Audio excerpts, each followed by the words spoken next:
اعوذ باللہ من الشیطان اللعین الرجیم بسم اللہ الرحمن الرحیم الحمد للہ وکفا وسلام علی عبادہ الذین اصطفیٰ. درود بھیجیے محمد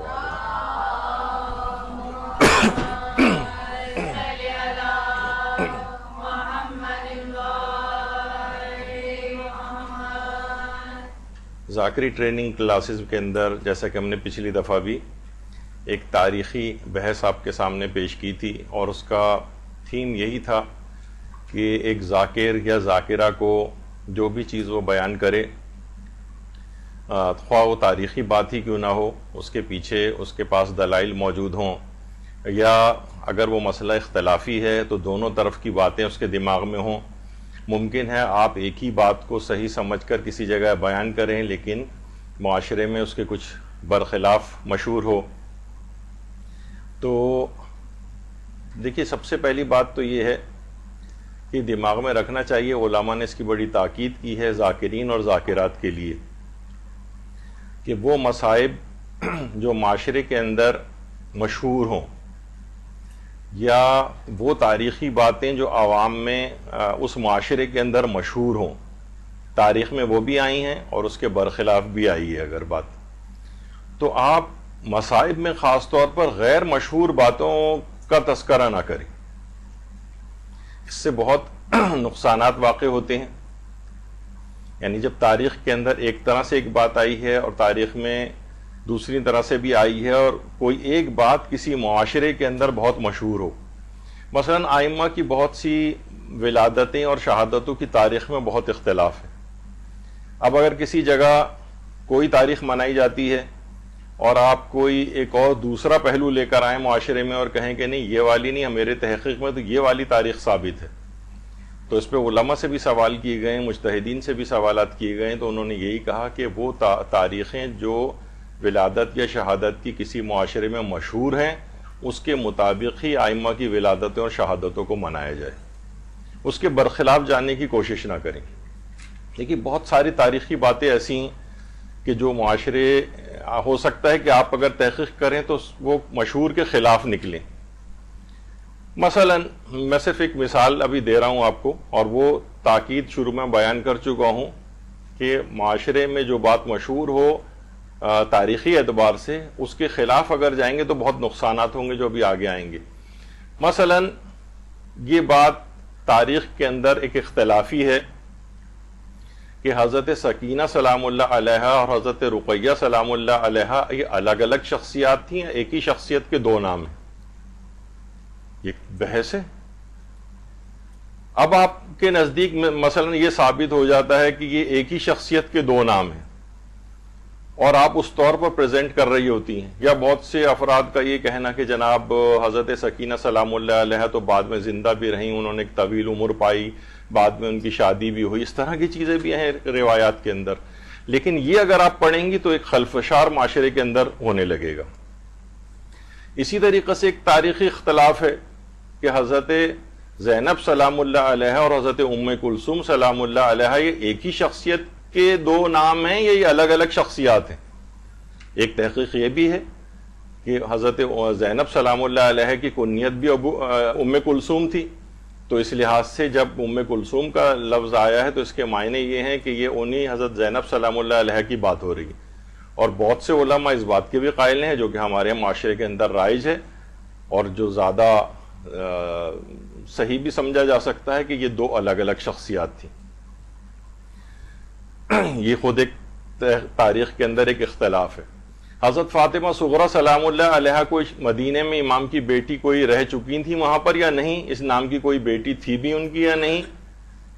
یہ خود ایک تاریخ کے اندر ایک اختلاف ہے. اب آپ مثلا یہ والی چیز لے کر آئیں، معاشرے میں ہمارے یہاں رائج ہے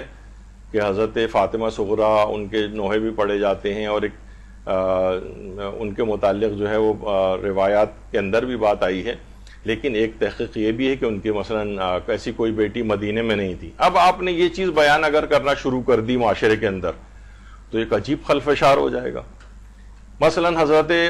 ام لیلہ سلام اللہ علیہ جو حضرت علی اکبر کی والدہ گرامی تھی، کیا ان کی موجودگی واقع کربلا میں ثابت ہے یا ثابت نہیں ہے؟ یہ وہاں پر اس سے پہلے انتقال کر گئی تھی. یہ بھی علماء کے درمیان ایک اختلافی بات ہے، ابھی آگے چل کر آئے گا، اور اکثر علماء اس بات کے بھی قائل ہیں کہ ان کی وفات اس واقعہ کربلا سے پہلے ہو گئی تھی، تو پھر وہ آپ کے دماغ میں فوراً آپ کے حاضرین یا سامعین جو ہوں گے ان کے دماغ میں بات آئے گی، وہ تو ہم سنتے آ رہے ہیں، ان کا نام آتا ہے، اور امام نے ان کو آگے کہا کہ تم اپنے بیٹے کے حق میں دعا کرو، بیٹے کے لیے ماں کی دعا جو ہے قبول ہوتی ہے، وہ ساری لوگوں کے دماغ میں آنے لگیں گی چیزیں۔ تو جب بھی کبھی آپ اس طرح سے غیر مشہور چیزوں کو بیان کریں گی، چاہے آپ کے نزدیک ثابت ہی کیوں نہ ہو، مثلا جیسے کہ 40 ابھی گزرا ہے، تحقیق یہ ہے، علماء اس کو پیش کرتے ہیں کہ اسی سال کہ جو 40 ہوا تھا واقع کربلا کے بعد 61 ہجری میں ہی قبر امام مظلوم پر یہ قافلہ پہنچا تھا، اور جابر بن عبداللہ انصاری بھی اسی وقت آئے تھے۔ لیکن ہمارے ہاں کیا مشہور ہے، اگلے سال آئے تھے یا پھر 4 سال بعد آئے تھے، یا اس طرح سے کئی سال کے بعد۔ اب آپ اگر جو اپنی تحقیق اس طرح سے پیش کریں گی، چاہے وہ تحقیق صحیح ہی کیوں نہ ہو، لیکن معاشرے کے میں جو چیزیں پائی جاتی ہے اس کے خلاف اگر ہوگا تو ایک خلفشار سا ہوگا۔ سب سے پہلے تو جو لوگ خواتین آپ کے سامنے بیٹھی ہوں گی وہ فوراً یہ دماغ میں سمجھیں گی کہ یہ ذاکرہ غلط پڑ رہی، ایک بہت بڑا تو آپ کی ساری تقریر بھی بیکار ہو جائے گی، چاہے آپ کے پاس علمی دلائل ہی کیوں نہ ہو۔ تو وہ یہ سمجھیں گی کہ یہ اچھا، پھر آئندہ آپ کو ممکن ہے کہ بلانا بھی ترک کر دیا جائے، یہ بھی ہو سکتا ہے کہ بھئی یہ ذاکرہ صحیح نہیں پڑتی ہے فلاں چیز۔ اور وہ بات جو کچھ عرصے پہلے مولانا وسیع حیدر صاحب قبلہ نے آپ کی کلاس کے اندر پیش کی تھی کہ اس طرح سے آپ لوگوں کا گریہ چھین لیں گی جب وہ اس قسم کی تاریخی خلفشار کی باتیں یا تاریخی اختلاف کی باتیں سنتے ہیں نا، تو ان کو پھر رونا وغیرہ نہیں آتا۔ تو یہ ایک بڑا، یہ میں نے بیچ میں روک کے، ابھی ہماری گفتگو شروع بھی نہیں ہوئی، تو یہ ابھی اگر آپ سنیں گی ہماری گفتگو کہ حضرت علی اکبر علیہ السلام امام سجاد علیہ السلام سے بڑے تھے یا چھوٹے تھے، اور وہ شادی شدہ تھے یا نہیں تھے، اس پر ایک تاریخی ایک بحث ہے۔ اچھا، ممکن ہے جو ابھی تک آپ سنتی آئی ہوں اس کے برخلاف اس کا نتیجہ نکلے، دونوں طرف کے ویسے دلائل اس کے اندر جو ہے وہ پیش کیے جائیں گے۔ تو ایک ذاکرہ کو ممکن ہے، ابھی ہم آگے چل کر ذکر کریں گے کہ ممکن ہے کہ آپ مثلا آپ کے نزدیک ثابت ہو جائے کہ حضرت علی اکبر کی جو عمر 27 سال تھی، اور معاشرے کے اندر مثلا 18 سال کی جو ہے عمر مشہور ہے، اب اگر اب یہ بات آپ پیش کریں گی نا تو فوراً لوگوں کا گریہ وریہ سب ختم ہو جائے گا، اور ان کے دماغ میں کھچڑی پکنے لگے گی کہ یہ ذاکرہ غلط چیزیں بیان کر رہی۔ تو آئندہ بھی مشکلات ہوں گی، تقریر بھی ساری بیکار ہو جائے گی آپ کی، اور لوگوں کا گریہ بھی آپ چھین لیں گی، کیونکہ جب یہ تاریخی مباحث یا تاریخی اختلافات جو سیمینار میں اچھے لگتے ہیں، جو اس طرح کی جو بحثیں ہوتی ہیں بند کلاس روم کے اندر، اس کے اندر مختلف پہلو اچھے لگتے ہیں، لیکن عام عوام کے اندر مشہور کے خلاف بات کرنا، جبکہ وہ بھی تاریخ جھوٹی بات نہیں ہے کہ عوام میں کوئی بات جھوٹی مشہور ہے تو ہم بھی وہ نقل کریں۔ اس کے معنی یہ ہیں کہ اگر تاریخ کے اندر اختلاف ہے اور ایک پہلو یہ بھی ہے اور وہ پہلو عوام میں مشہور ہے، تو آپ اسی کو ہی بیان کریں اور اس کے خلاف اور اس کے اگینسٹ نہ جائیں، یا بیان بھی کریں تو اس طرح سے کہ لوگوں کو گریہ نہ آپ ان سے چھینیں اور مشکوک بات نہ ہو۔ تو یہ ایک چیز آئی اس کے اندر۔ اچھا، پہلی بات اس کے اندر یہ دماغ میں رکھنی چاہیے کہ جو تاریخی مسائل ہیں یہ عقائد کی طرح سے نہیں ہوتے ہیں اور یہ فقہی مسائل کی طرح سے نہیں ہوتے۔ عوام کا معیار علمی تھوڑا تھوڑا سا آپ کو یہ بڑھانا پڑتا ہے۔ ایک دم سے جاہل معاشروں کے اندر کسی تاریخی اختلاف کو بیان کرنا یہ ایک بڑا بگاڑ کا سبب بن جاتا ہے۔ تاریخی مسائل، یہ بات یاد رکھ لیجئے، ہم آپ کے لیے بھی ہے مسئلہ کہ ہم بھی اسی معاشرے کے اندر رہتے ہیں، یہ عقائد کی طرح سے فکسڈ باتیں نہیں ہیں کہ بھئی اگر کوئی عقائد کے خلاف جائے تو اس کا مطلب یہ ہے کہ یہ تو اسلام سے، یہ شیعت سے خارج ہو رہا ہے۔ یا فقہی احکام بھی آپ کو پتہ ہے 2 + 2 4 کی طرح سے ہوتے ہیں، مثلا باطل ہے نماز یا باطل نہیں ہے، اب اس میں درمیانی تو کوئی بات نہیں ہوتی ہے۔ تو یہ فقہی احکام کی طرح سے نہیں ہے کہ آپ 2 + 2 4 کی طرح سے فیصلہ کریں۔ یہ تاریخی مسائل ہیں، اس کے اندر کوئی شاید ہی کوئی ایسا تاریخ، اگر یعنی علماء ایک بات بیان کرتے ہیں کہ اس واقعہ کربلا میں اگر ہم دیکھیں تو بہت مشکل سے اگر کوئی بات نکلتی ہے کہ جو 100% 100% آپ کہہ سکتی ہیں، تو وہ یہ ہے کہ 61 ہجری میں 10 محرم کے روز امام حسین میدان کربلا میں شہید ہو گئے. بس یہ ہے. باقی کچھ نہ کچھ تاریخی اختلاف ہر چیز کے اندر ہوگا. پہلا شہید کون ہے اور کون کس کے بعد گیا ہے، اور اگر وہ تاریخی مباحث کے اندر جائیں تو بہت ساری ایسی چیزیں اس کے اندر آتی ہیں.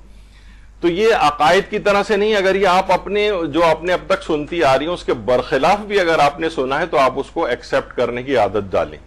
یہ تاریخی اختلاف ہے، ٹھیک ہے، دونوں طرف کی باتیں ہیں، دونوں ابھی آپ گفتگو سنیں گے تو اس میں دونوں طرف کے دلائل آئیں گے. تو تاریخی معاملات میں آپ کو کشادہ دل ہونا پڑے گا. کشادہ دل، ایکسیپٹ کریں بات کو کہ ہاں یہ بھی ہو سکتا ہے، یہ بھی ہو سکتا ہے. کیونکہ عقائد کا کوئی مسئلہ نہیں ہے. نہ میدان قیامت میں آپ سے پوچھا جائے گا کہ حضرت علی اکبر علیہ السلام عمر میں بڑے تھے، امام سجاد سے چھوٹے تھے، یا حضرت علی اکبر شادی شدہ تھے یا نہیں تھے. تو اس میں کوئی مسئلہ ہی نہیں ہے. کوئی سی بھی بات آپ کے لیے ہو تو کوئی بس یہ کہ ایک علمی اور تحقیق جس طریقے سے کوئی چیز ہوتی ہے اس لحاظ سے اگر آپ کسی چیز کو پڑھیں تو بہت سی چیزیں بہت واضح اور کلیئر آپ کو ہوتی ہیں. تو کشادہ دل آپ کو ہونا پڑے گا. اچھا، اب کیا حضرت علی اکبر علیہ السلام امام سجاد سے بڑے تھے؟ اچھا، یہ کیوں یہ بحث آئے گی؟ اس کا بھی نتیجہ آخر میں آئے گا کہ پھر ہمیں جب اتنی غیر اہم بات ہے تو ہم یہ اس پہ درس کیوں لے رہے ہیں یہاں پر. یہ ابھی آگے چل کر آئے گا. یہ ایک بہت بڑی کنٹروورسی ہے تاریخ دانوں میں بھی کہ کیا حضرت علی اکبر علیہ السلام امام سجاد سے بڑے تھے یا ان سے چھوٹے تھے. بہت زیادہ ان کی عمر مبارک میں حضرت علی اکبر کی تاریخی اختلافات بہت ہیں. یعنی اس قدر ہیں کہ اگر آپ اسے واقعی کتابوں کے اندر پڑھنا شروع کریں تو آپ بالکل کنفیوز ہو جائیں گی کہ آخر اس میں کون سی بات صحیح. ایک مشہور قول جو یہاں پر یعنی ہمارے ہاں جو مشہور ہے ہمارے ریجن میں جس انڈو پاکستان کے اندر، وہ یہ ہے کہ حضرت علی اکبر علیہ السلام کی عمر مبارک 18 سال تھی. یہ ایک قول مشہور ہے. اچھا، اس کے جو علماء اس کے قائل ہیں کہ حضرت علی اکبر کی عمر 18 سال تھی، وہ امام کا اس قول کو پیش کرتے ہیں جو روایات کے اندر آیا ہے کہ جب امام نے حضرت علی اکبر علیہ السلام کو میدان جنگ میں بھیج رہے تھے تو انہوں نے یہ بات فرمائی تھی کہ اللہم اشہد علی ہؤلاء القوم، پروردگار اس بات کا گواہ رہنا کہ آج میں فقط برز الیہم غلام، آج میں ایک ایسے جوان کو بھیج رہا ہوں اشبہ الناس، جو کہ سب سے زیادہ لوگوں میں شباہت اختیار کر جس کی شباہت ہے رسول اللہ سے، خلقاً و خلقاً و منطقاً بے رسول کا، گفتار میں، کردار میں، سیرت میں، ہر لحاظ سے جو پیغمبر اکرم کی سب سے زیادہ شبیہ ہے. وَكُنَّا اِذَا اشْتَقْنَا إِلَى نَبِيِّكَ، اور جب بھی کبھی ہم رسول اللہ کو دیکھنے کے مشتاق ہوتے تھے، نظرنا الی وجہ، ہم اس کی طرف نگاہ کرتے تھے. پروردگار گواہ رہنا کہ میں اس قوم کی طرف ایک ایسے جوان کو بھیج رہا ہوں. اچھا، یہاں پر کیا ہے؟ فقط برز الیہم غلام، ایک ایسے غلام کو بھیج رہا ہوں. اچھا، ہمارے دماغ میں تو غلام بس ایک ہی کو کہا جاتا ہے کہ جو سرونٹ وغیرہ گھر میں ہوتا ہے. عربی میں غلام کے ایک معنی ہیں کہ جو کہ بالکل نوخیز جوان ہو، 14 15 16 17 18 سال کا جو نوجوان ہوتا ہے، لڑکا ہوتا ہے، اسے عربی میں غلام کہتے ہیں. امام نے فرمایا کہ آج میں ایک ایسے غلام یعنی ایسے نوخیز جوان کو بھیج رہا ہوں. تو علماء کہتے ہیں اگر ان کی عمر مثلا 27 سال 28 سال یا اس طرح سے ہوتی تو پھر اس کے لیے غلام کا لفظ نہیں آتا، یہ بالکل ایک نوخیز جوان کے لحاظ سے یہ لفظ آتا ہے.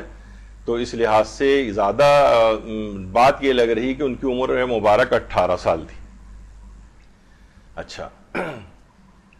تو دیکھیے کیا ہے کہ برز الیہم غلام،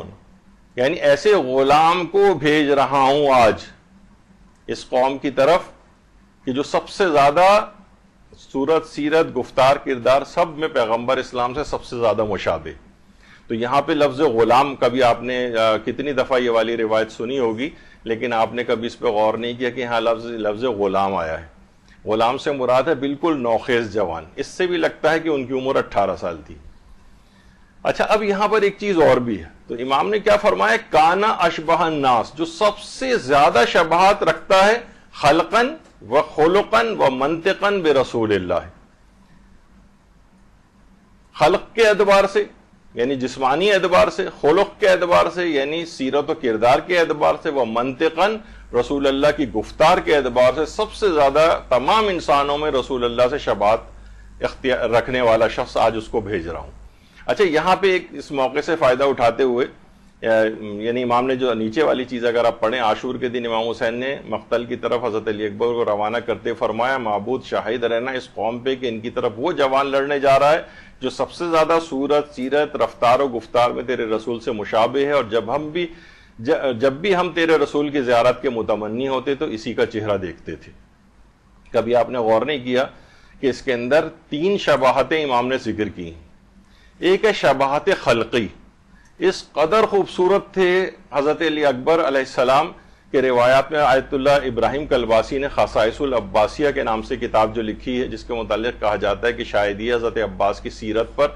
سب سے پہلی کتاب جو ہے وہ لکھی گئی ہے۔ اس سے پہلے اتنی مکمل کتاب کوئی نہیں تھی۔ اس کے بعد علامہ ذیشان نظر جوادی کی العباس کتاب ہے، وہ بھی آپ لے کے پڑھیں، ذاکرات ہیں آپ کے لیے اچھی کتاب ہے اردو میں، کہ فرماتے ہیں اس میں کہ جب شبیہ پیغمبر حضرت علی اکبر اور حضرت عباس علامدار اکٹھے کسی راستے سے گزرتے تو اہل مدینہ آپ کے راستے میں صف در صف کھڑے ہو جاتے تھے تاکہ آپ کے چہروں کی زیارت اور جمال کا جلوہ دیکھیں اور آپ کے نور ایمان اور نظر رحمت سے مستفید ہوں۔ یعنی اس اللہم صلی علی محمد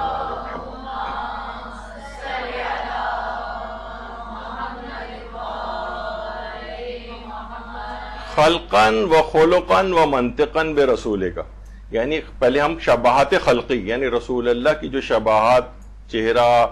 اور خوبصورتی جو تھی، یعنی یہ اس قدر رسول اللہ سے مشابہ تھی، اور پھر ان کی آپ نے خلقی طور پہ بھی دیکھا کہ اس قدر کے لوگ صف در صف بنا کر مدینے کی گلیوں میں ان کو دیکھنے کے لیے آتے تھے۔ اس سے اندازہ لگائیں آپ۔ اور یہ بھی یعنی امام حسین نے جو فرمایا وَكُنَّا إِذَا اشْتَقْنَا إِلَىٰ رُؤْيَةِ نَبِيِّكَ نَظَرْنَا إِلَيْهِ، جب بھی تیرے رسول کے دیدار کے ہم مشتاق ہوتے تھے تو ہم علی اکبر کی طرف نگاہ کرتے تھے۔ اچھا، ایک کتاب ہے ہمارے ہاں، دیکھیے بہت کم اس لحاظ سے کتابیں ہیں اور ترجمے بھی اس کے بہت کم ہوتے ہیں۔ عباس عزیزی صاحب ہیں ایران کے عالم دین، انہوں نے 200 داستانیں فضائل حضرت علی اکبر، مصائب علی اکبر اور کرامات حضرت علی اکبر علیہ السلام کے اوپر لکھی۔ 200 داستانیں ہیں اس کے اندر ان کی سیرت سے متعلق۔ تو اس کتاب کے اندر انہوں نے ایک واقعہ لکھا ایک بوڑھے کا کہ جو کہ کسی شہر کے اندر رہتا تھا اور بہت زیادہ رسول اللہ کے فراق میں گریہ کرتا رہتا تھا کہ میں ان کی زیارت نہیں کر سکا۔ مختلف شہروں کے اور لوگ تھے جو مسلمان ہونے کے باوجود بھی زیارت نہیں کر سکے، تو کسی نے ان سے کہا کہ تم ایسا کرو مدینے چلے جاؤ، اور وہاں پر امام حسین کے ایک بیٹے ہیں علی اکبر، وہ بہت زیادہ پیغمبر اسلام کے مشابہ ہیں، تم جا کر ان کی زیارت کر لو۔ یہ شخص جو ہے بوڑھا شخص مدینے کے لیے آیا اور امام حسین علیہ السلام کے پاس آیا۔ امام نے اپنے بیٹے علی اکبر کو آواز دی، بیٹا علی اکبر اندر آؤ۔ جیسے ہی حضرت علی اکبر علیہ السلام اندر آئے، وارفتگی، شوق اور ایسا کہ جیسے وہ رسول اللہ کی زیارت کر رہا ہو، بے ہوش ہو کے وہ شخص نیچے گر پڑا۔ تو یہ جو ہے، یہ جو خاص طور پر یہ جو حسن و خوبصورتی خلقاً، امام نے کیوں کہا کہ بالکل رسول اللہ کی ہم شکل تھے وہ، تو اتنی شباہت تھی کہ وہ دیدار کی اور ان کے حسن کی تاب نہ لا سکا اور وہ شخص جو ہے وہ بے ہوش ہو کر گر پڑا۔ تو یہ خلقاً کے اندر آتا ہے۔ اور یہ ہمارے ایک عالم ہیں جن کی کتاب علامہ حسن جلیل الانباری، انہوں نے بھی صحیفہ علی اکبر اور کے نام سے جو ہے صحیفۃ الاکبر کے نام سے کتاب لکھی ہے، جس کے اندر حضرت علی اکبر کے فضائل ہیں، مناقب ہیں، ان کی ولادت، ان کی سیرت، ان کے آداب، ان کی اہل زمانہ کے ساتھ سیرت شہادت تک کی پوری ایک کتاب لکھی ہے، لیکن اس کا بھی کوئی اردو ترجمہ نہیں ہوا ہے۔ صرف ایک میں نے کہا کہ وہ بہت علامہ ذیشان نظر جوادی کی جو کتاب العباس ہے، وہ بھی ہر جگہ شاید اویلیبل نہیں ہے،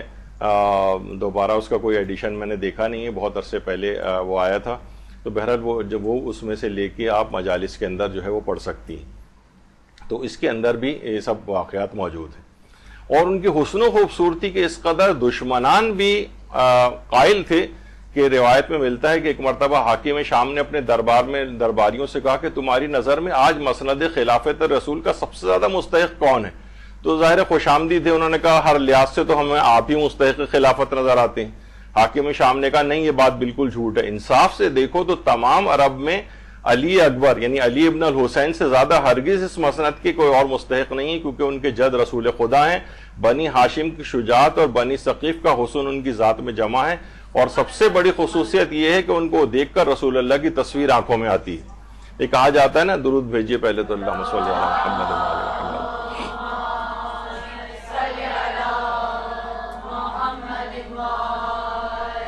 کہ اصل تعریف وہ ہوتی ہے جو دشمن کی زبان کے اوپر جاری ہو. منتہی الاعمال میں شیخ عباس قمی نے اس بات کو لکھا ہے. اچھا کچھ علماء کہتے ہیں کہ یہاں پر علی ابن الحسین سے مراد بعض تاریخ دانوں نے کہا ہے کہ ممکن ہے امام سجاد ہوں، لیکن علماء نے کہا نہیں، جو اس نے آگے چل کر کہا ہے کہ بنو ہاشم کی شجاعت اور بنی ثقیف کا حسن ان کی ذات میں جمع ہے، تو وہ بنی ثقیف کا حسن کیونکہ حضرت علی اکبر کی جو والدہ تھیں وہ بنو ثقیف سے تھی، تو یہ انہی کی طرف حضرت علی اکبر کی طرف اشارہ ہے. اور بعض علماء نے کہا کہ یہ حاکم شام کی ایک چال بازی تھی. ٹھیک ہے کہ اس نے حضرت علی اکبر علیہ السلام کے لیے تعریفی کلمات، وہ تو اس کے حقدار تھے ہی، یہ سب جاری کیے ہیں، لیکن وہ اس کا کام اس مقصد سے یہ تعریف کرنا تھا کہ امام زین العابدین کی طرف سے لوگوں کی توجہ ہٹائی جائے، اور کہا کہ اصل مسند خلافت کے حقدار تو علی اکبر ہیں، یعنی امام زین العابدین نہیں ہیں. تو یہ اس کی ایک چال بازی بھی تھی. لیکن بہرحال یہ کہ یعنی ہم اس لحاظ سے کہہ رہے ہیں کہ امام نے جو کہا تھا کہ خلقن و خلقن، یعنی خلقن یعنی انتہائی حسین تھے رسول اللہ کی طرح سے، تو اس کے اندر بھی یہ بات آئی کہ بنی ثقیف کا حسن ان کے اندر جو ہے وہ موجود تھا. دوسری کیا ہے؟ شباہت خلقی. حضرت علی اکبر علیہ السلام میں خلقی شباہت. یہ بیچ میں کیونکہ بات آ گئی تو ہم چاہ رہے ہیں کہ جب حضرت علی اکبر علیہ السلام پہ گفتگو ہے تو ان کی سیرت کا یہ پہلو بھی آ جائے. خلقن و خلقن، ان کا سیرت و کردار بھی رسول اللہ کی شبیہ. یہ بہت بڑی بات ہے، اسے اگر آپ سوچیں بہت بڑی بات ہے. رسول اللہ کا اخلاق کیسا تھا؟ وَإِنَّكَ لَعَلَىٰ خُلُقٍ عَظِيمٍ. قرآن نے کہا ہے کہ آپ اے رسول خدا خلق عظیم کے اوپر فائز ہیں، اور امام فرما رہے ہیں کہ علی اکبر کا جو اخلاق ہے وہ رسول اللہ کے اخلاق کے مشابہ. کوئی تصور کر سکتا ہے کہ یعنی عام کوئی اگر کوئی شخص یہ بات بیان کرے تو ہم چلیں پھر بھی اس کے اندر قیل و قال کو ہی نکال سکتے ہیں، لیکن امام معصوم حضرت علی اکبر کے متعلق فرما رہے ہیں کہ ان کا جو اخلاق ہے وہ پیغمبر اسلام کے اخلاق کے مشابہ ہے. خلقن و خلقن، اور قرآن نے کہا وَإِنَّكَ لَعَلَىٰ خُلُقٍ عَظِيمٍ، آپ عظیم ترین اخلاق کے منازل کے اوپر فائز ہیں. تو اس سے آپ حضرت علی اکبر علیہ السلام کا سوچ سکتی ہیں کہ کس قدر ان کا مقام اور مرتبہ ہے. کس قدر درود بھیجے محمد علیہ.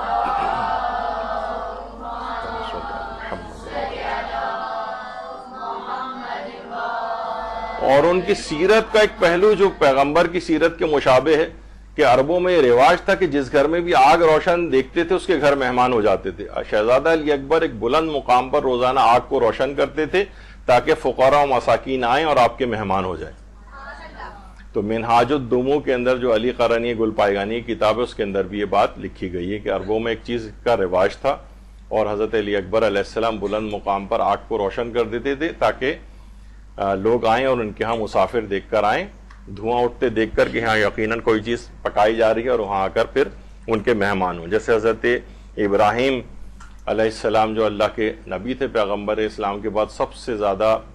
برگزیدہ نبیوں میں ان کا شمار ہوتا ہے، ان کی بھی تھا کہ کوئی بھی کھانا اکیلے کھاتے ہی نہیں تھے.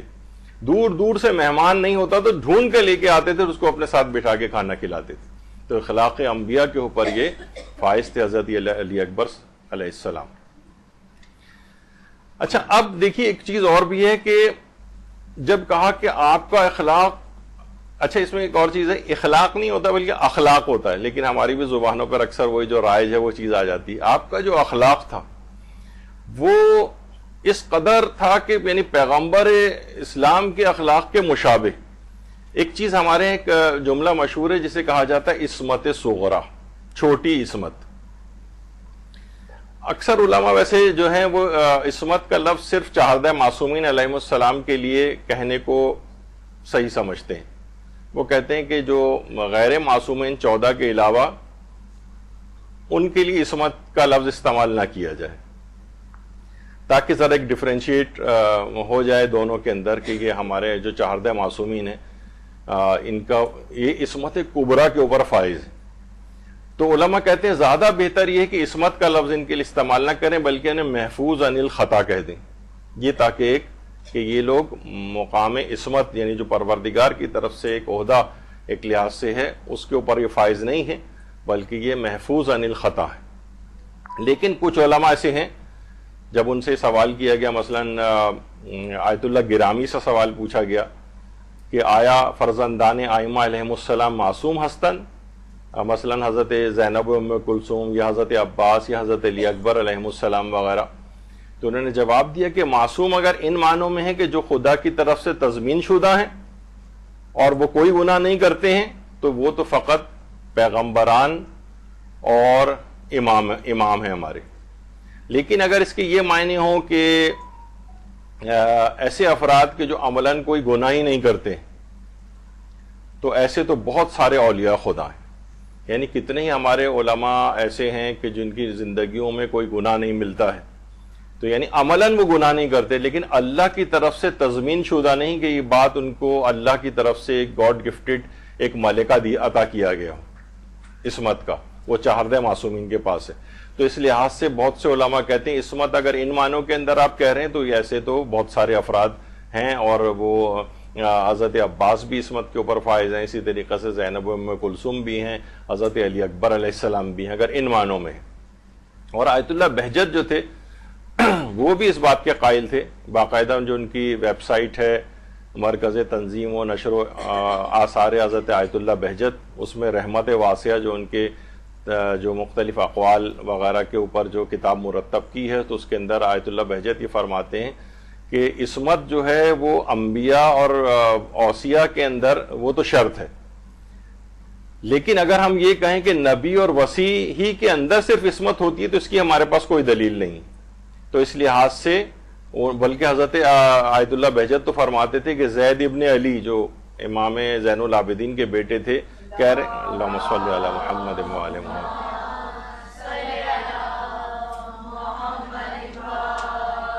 فرماتے ہیں کہ ان کے لیے بھی احتمال عصمت پایا جاتا ہے، اسی طریقے سے حضرت ابو الفضل العباس کے لیے بھی پایا جاتا ہے،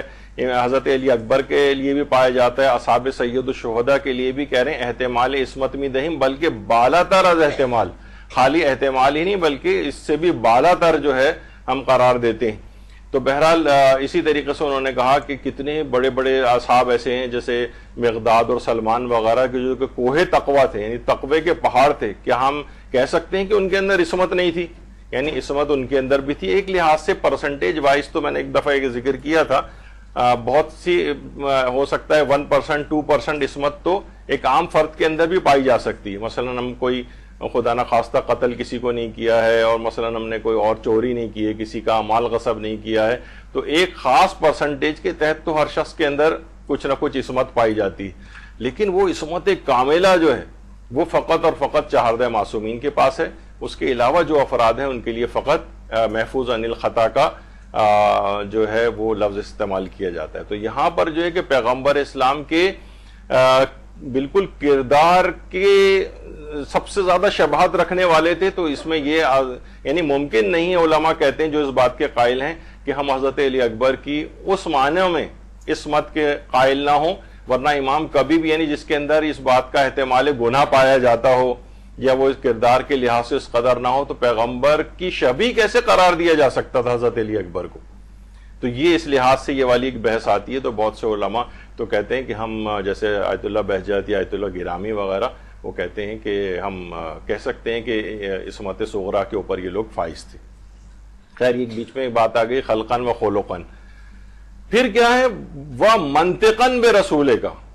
حضرت علی اکبر علیہ السلام گفتار کے اندر بھی بالکل شباہت رکھتے تھے، پیغمبر اسلام سے گفتار میں شباہت، جس کے متعلق قرآن نے یہ بات یعنی کانا اشبہ الناس خلقاً و خلقاً و منطقاً بے رسول اللہ، اور قرآن نے کیا کہا وما ينطق عن الهوى ان هو الا وحی یوحی، یہ رسول اپنی زبان سے کوئی کلمہ نکالتا ہی نہیں، کوئی بات ہی نہیں کرتا مگر وہ وحی جو اس پر مسلسل نازل ہوتی رہتی۔ یعنی جو امام نے کہا کہ حضرت علی اکبر رسول اللہ کی گفتار کے سب سے زیادہ مشابہ تھے، تو رسول اللہ کی گفتار کیا تھی؟ وحی الہی کے علاوہ کوئی بات ہی نہیں کرتے تھے، تو علماء فرماتے ہیں کہ یہاں پر جو امام نے کہا تو کس قدر شباہت تھی حضرت علی اکبر کی رسول اللہ کی گفتار میں، اور رسول اللہ کی گفتار جو تھی وہ اللہ کے حکم کے اور اذن کے علاوہ کوئی وہ کلام ہی نہیں کرتے تھے، تو سوچا جا سکتا ہے کہ حضرت علی اکبر علیہ السلام کس قدر بلند ترین منازل کے اوپر فائز تھے۔ تو آپ نے خلقاً کے اندر آپ نے دیکھا کہ اس میں انک لعلی خلق عظیم، اور منطقاً کے اندر وما ینطق عن الہوی رسول اللہ کی اس شان میں آیت سے ملائیں تو حضرت علی اکبر کا مقام اور منزلت وہ پتہ چلتی ہے۔ اچھا، اسی وجہ سے لوگ بعض اوقات حیران ہوتے ہیں جب یہ پوسٹ آتی ہے، لیکن اب آپ کو حیرانگی نہیں ہوگی۔ آیت اللہ کوہستانی فرماتے تھے کہ حضرت علی اکبر علیہ السلام اس قدر شفاعت قیامت کے روز کریں گے کہ امام حسین کی شفاعت کی نوبت ہی نہیں آئے گی۔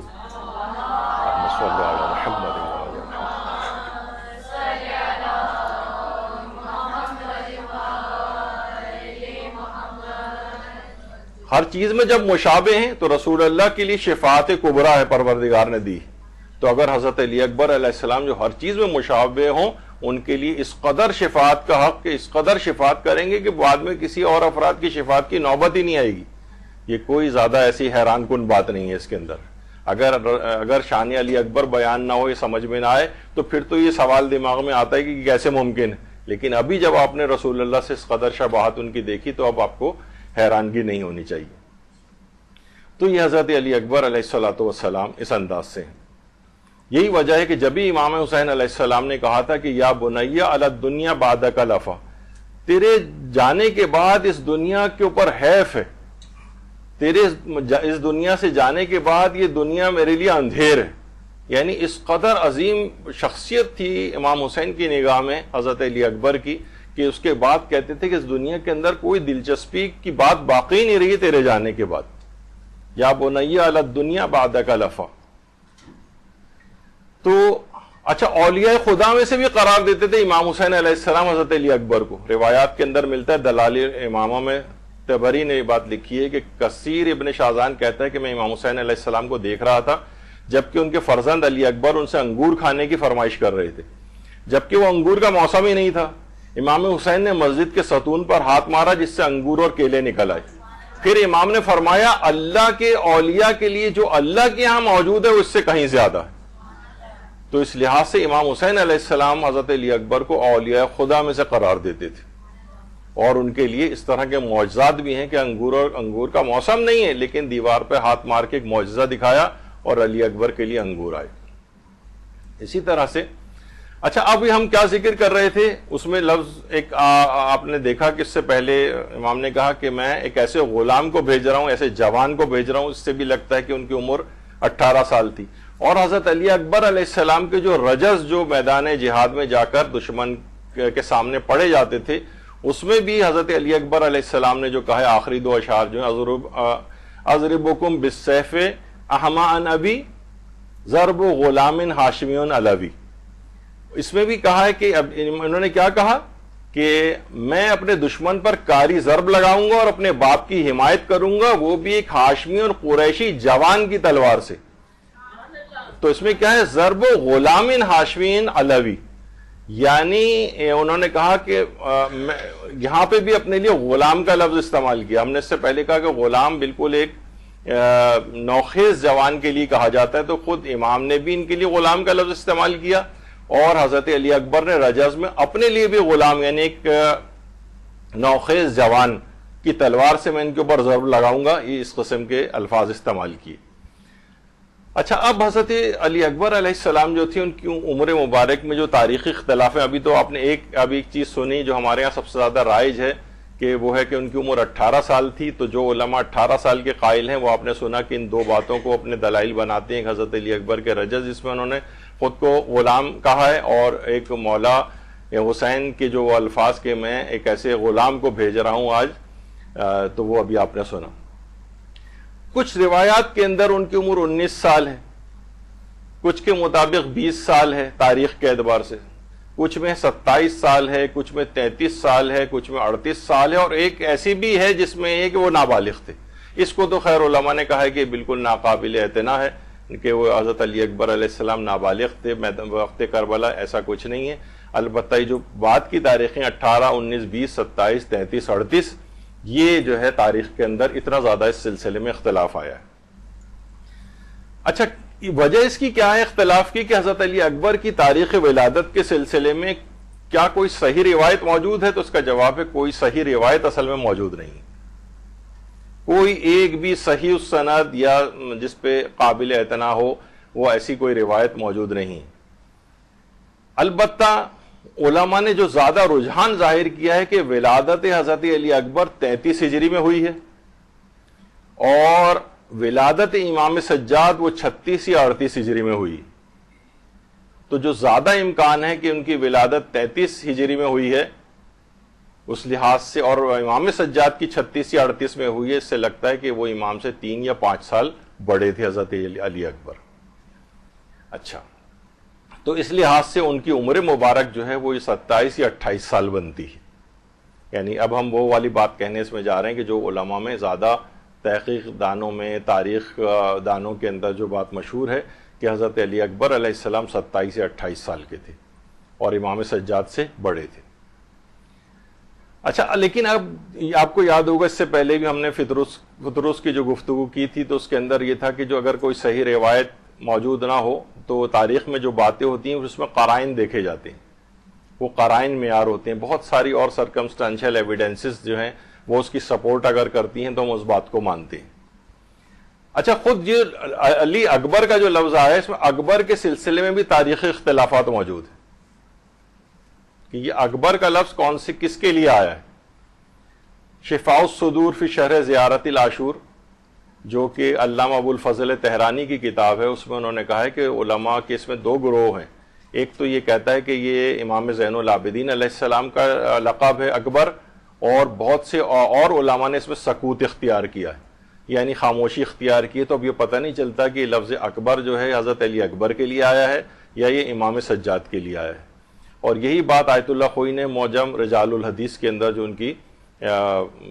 بہت ہی مفصل کتاب ہے علم الرجال کی، اس کے اندر یہی والی بات انہوں نے جو ہے لکھی ہے کہ وہ علماء جو کہ امام زین العابدین علیہ السلام کو کہتے ہیں کہ علی اکبر سے مراد وہ ہیں،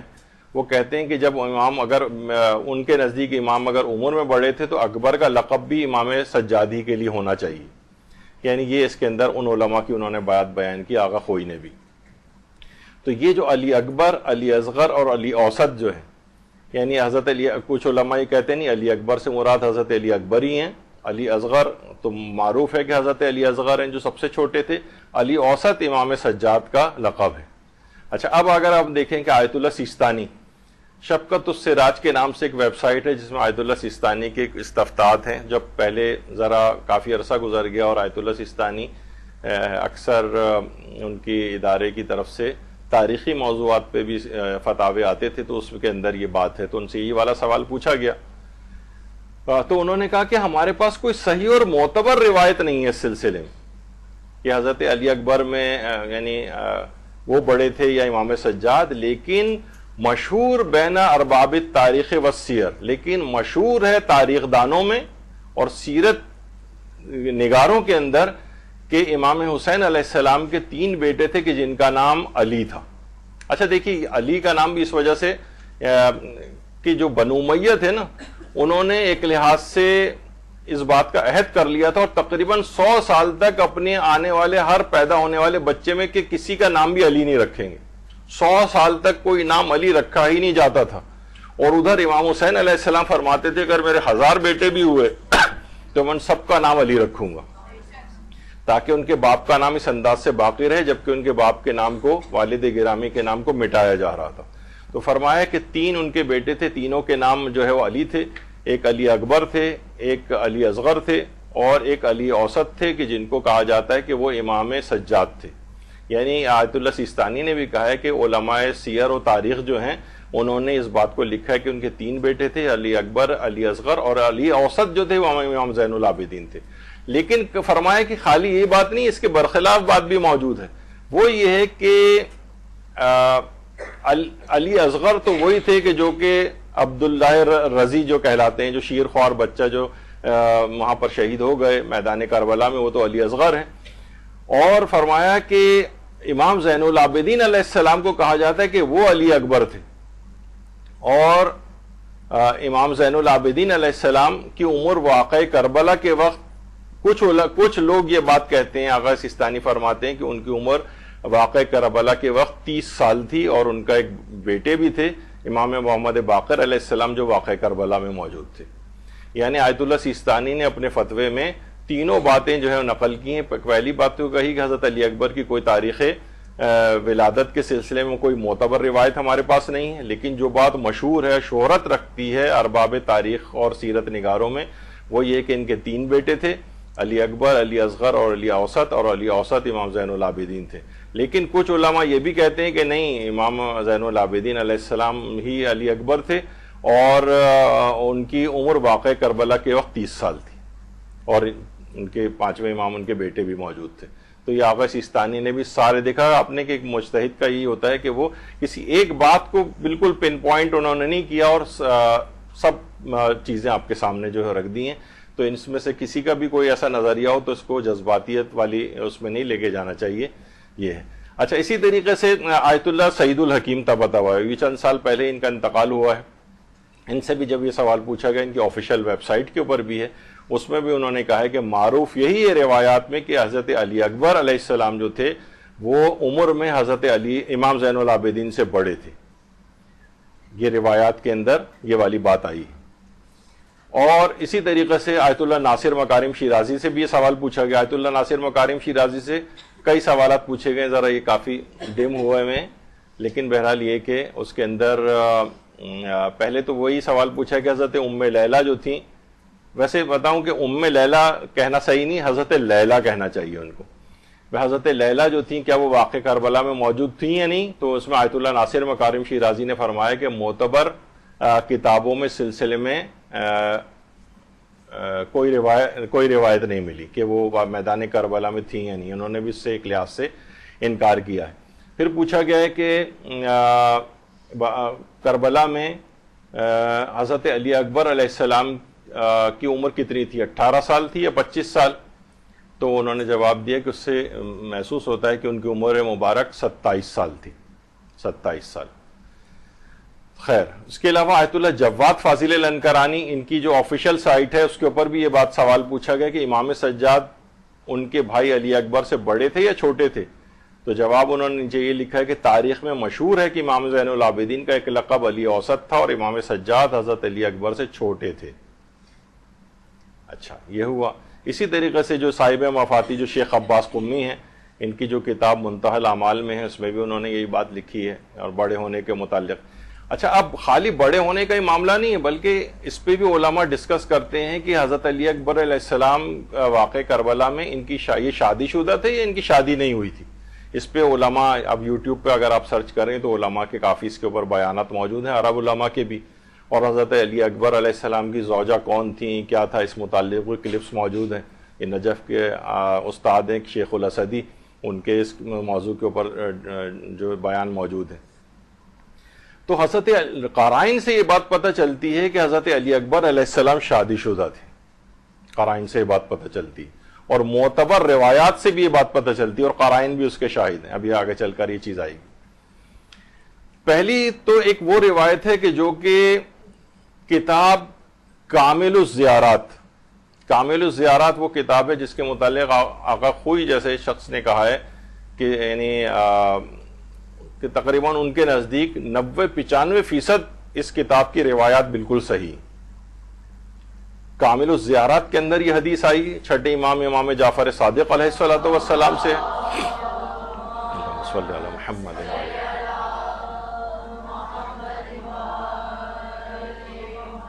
اور اس کے راوی ہیں ابو حمزہ سمالی۔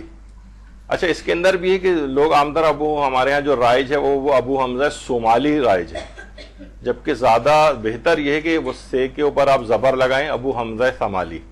یہ زیادہ بہتر ہے کہ اس انداز سے اس کو پروناؤنس کیا جائے۔ تو حدیث امام جعفر صادق علیہ السلام میں یعنی کتاب کامل الزیارات جو کہ معتبر ہے، اور اچھا اس کے راوی بھی معتبر ہیں، ابھی ہم ان کا بھی نام ذکر کریں گے، اور چھٹے امام سے یہ روایت ہے، اور ابو حمزہ سمالی جو ہے سے یہ زیارت نقل ہوئی ہے، اور آیت اللہ سید محمد صادق روحانی کی بھی تحقیق رہی ہے جب انہیں سوال پوچھا گیا کیا حضرت علی اکبر شادی شدہ تھے تو انہوں نے جواب دیا کہ حضرت امام صادق سے مروی جو زیارت حضرت علی اکبر ہے اس میں وہ یہ امام نے چھٹے امام نے یہ جملے ارشاد فرمائے صلی اللہ علیہ وعلی اطرتک و اہل بیتک و آبائک و ابنائک و امہاتک الاخیار، یعنی حضرت علی اکبر پر صلوات بھیجتے ہوئے کہ اللہ کی صلوات ہو ان کے اوپر اور ان کی اطرت پر۔ آپ کو پتہ ہے علماء نے بھی لکھا ہے کہ اطرت سے مراد انسان کی اپنی جو نسل ہوتی ہے وہ اس سے مراد ہوتی ہے، ان کی حضرت علی اکبر کی اطرت کے اوپر اللہ کی صلوات ہو اور ان کے اہل بیت کے اوپر ہو اور ان کے والدین کے اوپر ہو، والد کے اوپر ہو اور ان کے بیٹوں کے اوپر ہو، وہ امہاتک الاخیار اور ان کی مثلا والدہ گرامی کے اوپر ہو۔ تو یہ امام نے چھٹے امام نے جب یہ خود کہا ہے کہ ان کی اطرت کے اوپر صلوات بھیجی ہے اور ان کے اہل بیت پر اور ان کے والد پر، ان کی والدہ پر اور ابنائے کا اور ان کی اولاد کے اوپر، تو بہت سے لوگوں نے یہ بھی کہا کہ ابنائے کا میں یہ تو جمع والی بات ہو گئی ہے، تو اس کا مطلب ہے کہ ایک سے زائد جو ہے وہ اس کے اندر ان کے اولادیں تھیں، تو علماء نے یہ بھی کہا کہ بعض اوقات اولاد کی اولادیں بھی اس کے اندر شامل ہوتی ہیں، اس طرح سے بھی پکارا جاتا ہے اس کو۔ تو یہ خود امام سے جو صحیح حدیث موجود ہے جو حضرت علی اکبر کی جو زیارت ہے اس کے اندر ان کے بیٹے کا تذکرہ آیا ہے، ان کے اوپر درود بھیجا چھٹے امام نے۔ اگر ان کی کوئی اولاد نہیں تھی تو ان کی اطرت پر درود بھیجنے کے کیا معنی تھے، ان کے اہل بیت پر درود بھیجنے کے کیا معنی تھے، اور ان کے وہ ابنائے کا یہ کیوں امام نے کہا؟ تو اس کا مطلب یہ ہوا کہ وہ شادی شدہ تھے اور ان کا کوئی بیٹا بھی تھا۔ یہ پھر آگے چل کر انہوں نے ایک اور روایت امام رضا وہ ہمیں آگے چل کر بھی ذکر کریں گے، تو اس کے اندر انہوں نے فرمایا کہ ایک اور روایت ہے امام رضا سے کہ حضرت علی اکبر علیہ السلام نے ام ولد یعنی کنیز سے شادی کی تھی اور ان سے یعنی ان کا ایک بیٹا حسن نام کا پیدا ہوا تھا، جس وجہ سے آپ کو ابو الحسن کی کنیت سے پکارا جاتا ہے۔ ابھی آگے چل کر ایک خیر یہ بات آئے گی۔ اسی طرح آیت اللہ ید اللہ دوزدانی ان سے بھی سوال پوچھا گیا کہ اس سلسلے میں آپ یہ بتائیے کہ حضرت علی اکبر علیہ السلام کی شہادت کے وقت وہ شادی شدہ تھے؟ تو انہوں نے جواب دیا اپنے استفتاء میں مشہور ہے ازدواج حضرت است، یعنی ان کا جو یہ شادی شدہ ہونا ہے یہ مشہور ہے، یعنی تاریخ کے اندر یہ بات شہرت رکھتی ہے کہ حضرت علی اکبر علیہ السلام شادی شدہ تھے۔ اچھا یہ ہم کیوں ذکر کر رہے ہیں ابھی آگے چل کر آئے۔ اسی طریقے سے آیت اللہ ناصر مکارم شیرازی سے بھی وہی جو استفتاء میں نے پہلے پیش کیا تھا اس کے بعد ان سے ان کی شادی کے متعلق پوچھا گیا تو انہوں نے یہی فرمایا کہ اس سلسلے میں جو روایت ملتی ہے ان کے زیارت نامے کے لحاظ سے اس لحاظ سے وہ شادی شدہ تھی۔ تو آیت اللہ ناصر مکارم شیرازی کا بھی یہ عبد الرزاق المقرم ہے، ان کا نام ابھی میرا خیال ہے اگر کل کلاس آپ کی ہوئی ہے ڈاکٹر شیخ محمد علیم کی، انہوں نے مقتل مکرم کا نام ایک مقتل الحسین جو کہ عبد الرزاق المقرم کا جو مقتل ہے جس کا اردو ترجمہ بھی ہو چکا ہے اور یہ اوتھینٹک مقاتل کے اندر شمار ہوتا ہے، اس کے اندر سے آپ لے کر یہ اردو زبان میں اس کا ترجمہ بھی ہو چکا ہے مقتل مکرم کے نام سے، یہ آپ لے کے اس میں سے اگر جو آپ مصائب پڑھیں گی تو یہ اوتھینٹک مصائب شمار ہوتے ہیں۔ تو اس کے اندر بھی وہ اس بات کے قائل تھے عبد الرزاق المقرم کہ حضرت علی اکبر علیہ السلام شادی شدہ تھے۔ انہوں نے یہی کہا کہ اطرت کے اوپر جب صلوات بھیجی گئی ہے تو اس کے معنی کہ انسان کی جو اطرت ہوتی ہے اس کے اپنے وہی اس کی بیوی اس کے بچے اس سے مراد ہوتے ہیں، تو یہ بات انہوں نے لکھی ہے۔ اور جو عبد الرزاق المقرم ہیں انہوں نے پوری ایک کتاب حضرت علی اکبر کے اوپر جو ہے لکھی ہے اور اس کا جو مقدمہ ہے آیت اللہ مرشی نجفی نے لکھا ہے، لیکن ہمارے یہاں اس کا بھی اردو ترجمہ اویلیبل نہیں ہے، لیکن پوری ایک کتاب حضرت علی اکبر کے اوپر عبد الرزاق المقرم نے الگ سے بھی لکھی ہے۔ اسی طریقے سے آیان الشیعہ جو ہے محسن امین عاملی کی، ان کا بھی نظریہ یہ ہے کہ وہ شادی شدہ تھے۔ زندگانی امام حسین جو ہاشم رسول محلاتی کی ہے اس کے اندر بھی اس بات کا اظہار کیا گیا ہے کہ حضرت علی اکبر علیہ السلام شادی شدہ تھے۔ اچھا پھر اس کے بعد جو وہی زیارت ابھی جو آپ نے پڑھی جس کے اندر ان کے بیٹے کے اوپر جو ہے وہ درود بھیجا گیا تھا، تو اس میں پھر آگے چل کر یہ ہے کہ ذا خدکا علی القبر، قبر کے اوپر اپنے گالوں کو رکھے، اس کے بعد 3 دفعہ کہے صلی اللہ علیہ یا ابا الحسن، یعنی ان کے جو زیارت ہے نامہ حضرت علی اکبر کا جو معصوم سے ہی مروی ہے چھٹے امام سے، اس میں آگے چل کے یہ کہ پھر قبر کے اوپر اپنے گالوں کو رکھ دے ظاہر، اور اس وقت کہے صلی اللہ علیہ یا ابو الحسن، اے ابو الحسن، یعنی امام حضرت علی اکبر کے لیے کہا جا رہا ہے کہ آپ کے اوپر صلوات ہو اے ابو الحسن۔ اس کا مطلب ہے کہ امام کا جو حضرت علی اکبر علیہ السلام تھے، ان کا کوئی بیٹا حسن نام کا تھا، کیونکہ اگر کوئی ان کا بیٹا ہی نہیں تھا تو ان کو ابو الحسن کہہ کے کیوں امام کہیں کہ قبر کے اوپر ان کے اپنے گالوں کو رکھ دیا جائے اور اس کے بعد یہ کہا جائے۔ تو اس کے معنی بھی یہ ہوئے، کامل الزیارت میں ابن قولوین نے اس روایت کو لکھا ہے، اس سے بھی زیارت نامے کی اس پارٹ سے بھی پتہ چلتا ہے کہ حضرت علی اکبر علیہ السلام کا کوئی بیٹا حسن نام کا تھا،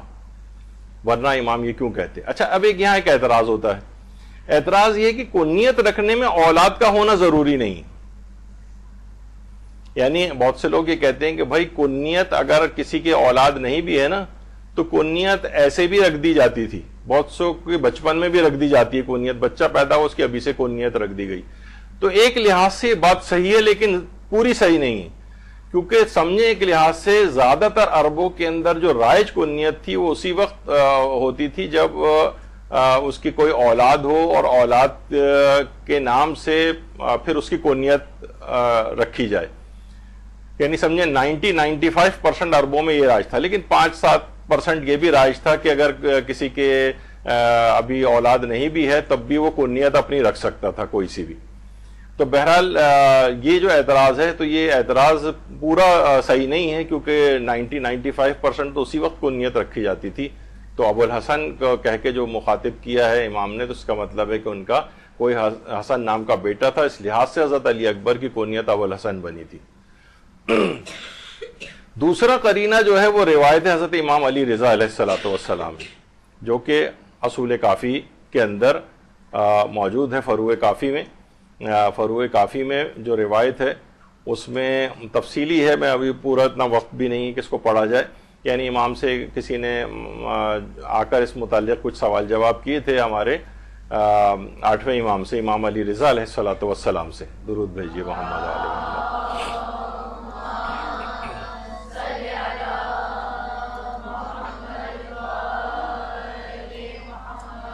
اور اس میں سوال اس متعلق تھا کہ ہمارے جو چوتھے امام تھے ان کی شادی کس سے ہوئی تھی، اس طرح کے کچھ سوالات تھے، اور اس نے جو راوی تھا اس نے کچھ غلط طرف نسبت دی تھی کہ ان کی شادی یہاں نہیں یہاں ہوئی تھی۔ تو امام نے فرمایا تھا لیسا ہاکذا، ایسا نہیں جیسے تم کہہ رہے ہو، بلکہ امام زین العابدین علیہ السلام کے لیے امام رضا نے فرمایا انما تزوج علی ابن الحسین ابنت الحسن، کہ امام سجاد نے، امام علی ابن الحسین نے، امام سجاد نے امام حسن کی ایک بیٹی سے شادی کی تھی،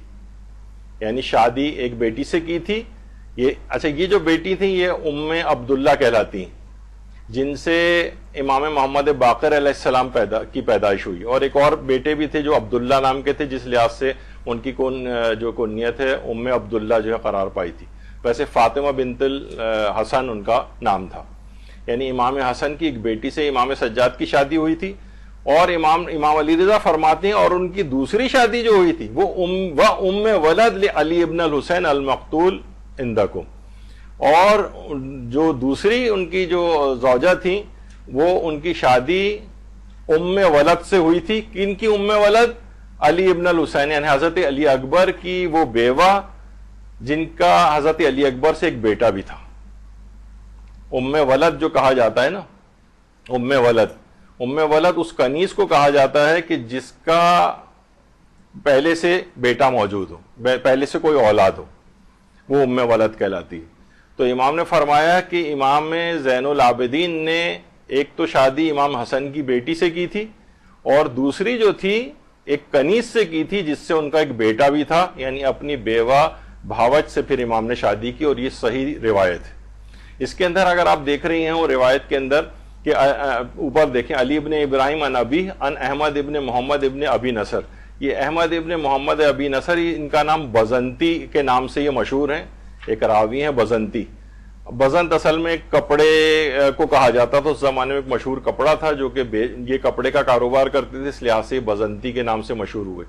ان سے تقریباً 800 روایات ہیں اور اصحاب اجماع میں سے کہلاتے ہیں بزنتی، بہت معتبر راوی ہیں، اور انہوں نے 7ویں 8ویں اور 9ویں امام کا دور دیکھا ہے، یعنی بہت ہی اوتھینٹک راوی ہیں. انہوں نے اس روایت کو بیان کیا کہ خود 8ویں امام نے بات بیان کی کہ امام زین العابدین نے ایک تو امام حسن کی بیٹی سے شادی کی تھی اور حضرت علی اکبر کی بیوہ سے، یعنی ام جو ولد تھی ان کی کنیز، جس سے ان کا پہلے سے بیٹا موجود تھا. ام ولد اس کنیز کو کہا جاتا ہے جس کی ان سے پہلے سے اولاد موجود ہو، ان سے انہوں نے شادی کی تھی، اور وہ علی بن الحسین جو کہ واقع کربلا میں شہید ہو گئے تھے. یعنی یہ معتبر ایک روایت اس سلسلے میں. ایک تو ام ولد آپ نے سن لیا، اور یہ بزنتی کی روایت ہے جن کی اوتھینٹسٹی آپ نے سنی. اور دوسری روایت ایک اور جگہ پہ آئی ہے، قرب الاسناد نامی جو کتاب ہے علامہ حمیری کی، اس میں انہوں نے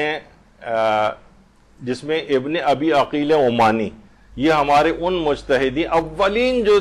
غیبت صغریٰ کے بعد جو اجتہاد کا پورا سلسلہ باقاعدہ جاری ہوا ہے، اس میں بالکل ابتدائی جو مجتہدین ہیں ان میں ابن ابی عقیل عمانی اور جو ابن جنید اسقافی جو ان کے ہم اثر تھے، اور یہ غیبت صغریٰ کے اندر موجود تھے. قرب الاسناد جو کتاب ہے اس میں ہے کہ بہت کلوز جو ائمہ سے جو روایتیں جس میں راویوں کا سلسلہ زیادہ طویل نہیں ہے، قرب الاسناد کے نام سے وہ کتاب، اس کے اندر ابن ابی عقیل عمانی نے بھی اس روایت کو نقل کیا، اور یہ بھی اوتھینٹک راویوں کے اندر سے. تو یہ اوتھینٹک بات ہے کہ جس کی وجہ سے تو علماء فرماتے ہیں بعید ہے کہ چھوٹا بھائی شادی شدہ ہو، اس کا 4 سالہ بیٹا بھی موجود ہو، لیکن بڑا بھائی غیر شادی شدہ ہو. ویسے تو یہ کوئی ہارڈ اینڈ فاسٹ 100% رول تو نہیں ہے، لیکن بہت مشکل لگتا ہے کہ حضرت علی اکبر علیہ السلام ان کی عمر 27 یا 28 سال، جو روایتوں کے اندر جو زیادہ علماء کا رجحان ہے، تحقیق دانوں کا، تاریخ دانوں کا، وہ 27 یا 28 سال کی عمر کا ہے. اور امام سجاد کی عمر ان سے 3 یا 5 سال وہ چھوٹے تھے. چھوٹا بھائی تو شادی شدہ بھی ہو، 4 سال کا بچہ بھی میدان کربلا میں ہو، اور بڑا بھائی جو ہے وہ خاندان اہل بیت میں ہی ہو اور اس کی شادی نہ ہوئی ہو. کہہ رہے ہیں ذرا بعید لگتا ہے. 100% تو خیر نہیں کہی جا سکتی، لیکن یہ بات بہت بعید ہے. اور خاص طور پر اس وجہ سے کہ امام خود فرما چکے ہیں اشبہ الناس برسول کا خلقن و خلقن و منطقن، یعنی جو ہر لحاظ سے پیغمبر کی سیرت کی شبیہ ہو، یعنی پیغمبر کی باتوں اور سیرت پہ عمل کرنے میں شبیہ قرار، تو اتنے عرصے تک وہ غیر شادی شدہ رہے. یعنی اس کو تو رسول اللہ کی تمام سیرت کی باتوں کے اوپر اور اس لحاظ سے زیادہ عامل ہونے کے لحاظ سے، کیونکہ شباہت بہت زیادہ ہے، تو اس کا مطلب ہے کہ حکم شریعت یہ ہے کہ جلدی جوانوں کی شادی ہو جانی چاہیے. تو اتنے عرصے تک 27-28 سال تک جو ہے وہ بغیر شادی کے ہو، یعنی یہ بات بہت بعید لگتی ہے.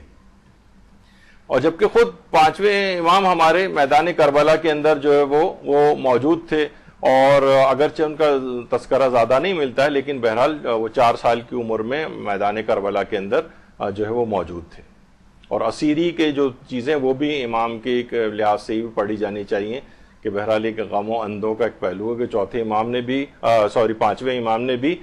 وہ تمام اسیری کے ایام جو ہے کتنے صعوبتوں میں گزارے. اچھا، خاندان اہل بیت میں جوانوں میں جلد شادی کا بھی رواج تھا، یعنی بس بالغ ہوتے تھے اور شادی ہو جاتی تھی. ہمارے ہاں اس لحاظ سے آپ نے دیکھا ہے کہ کتنا مشہور ہے کہ حضرت قاسم کی شادی کے سلسلے میں تو یہاں پہ خیر درس ہو چکا ہے، وہ تو زیادہ